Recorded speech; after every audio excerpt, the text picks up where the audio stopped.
And just back from Texas, Senator Merkley joins me now from Capitol Hill. So, Senator, what did you see exactly at the border? Well, I saw two things. I was able to go to a processing center, and I was given permission to enter that. That's run by the Department of Homeland Security. And in that processing center, you have one room where people have just arrived.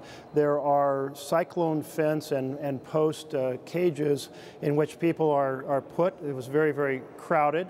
Folks had nothing but their clothing and these space blanket tin foil contraptions.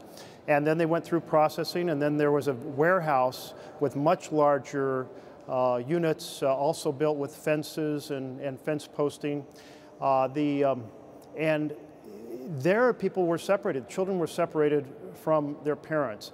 And there was one enclosure that had a significant number of children, several dozen, maybe 3 or 4 dozen children. And they were lining up for food, and they were going from the smallest to the largest. And what just really struck me is the little kid at the front of the line must not have been 4 or 5 years old, and then they ascended in height through 16 and 17. And I was just sitting there thinking about some of these were unaccompanied minors, but many of them were without their parents because the administration tore them out of their parents' arms and put them into this enclosure.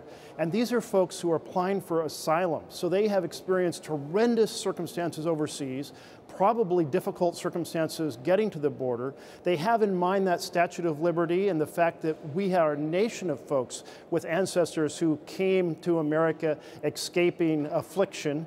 And then what happens? They're afflicted by our own government. Senator, let me just stop and ask you. You used the term, you talked about fence, cyclone fence, and you used the term cages. What exactly did you mean by that? By pages, I'm sorry? I'm sorry, when you said cages, where cages. people are held initially. Yes, so these, it's fence posting and cyclone fence, and it's like what you'd see if you were picturing like a dog kennel, how that would be constructed in a yard, and much larger, a variety of sizes, but that's the structure that's used. Senator, I want to cite what the administration has said, because you talk about these families being re-traumatized after what they've been through. The administration says, look, it's our policy to use the least restrictive accommodation possible for these children. Is that what you saw once these children were separated? No, absolutely not. So the administration adopted a new policy in April, and Sessions gave a speech on it in May, saying that they were now going to rip the children out of the parents' arms when those parents were awaiting a hearing for asylum. And that means hearings to present their case on the affliction that they experienced in their home country and whether they were at risk should they return. We've always treated such families graciously, because we have a whole history of people coming here escaping affliction. But the experts are weighing in, they're saying what damage this does to the children, and of course completely stresses out the parents to have their children taken away and sent to some unknown place. Senator, a couple things. As you know, the president tweeting today that Democrats are responsible for this. He pointed to bad legislation that's been passed over the decades, and we just heard about that in that report. This is a complete phony argument. There is no legislation that says you have to take children away from their families when they're waiting for an asylum hearing.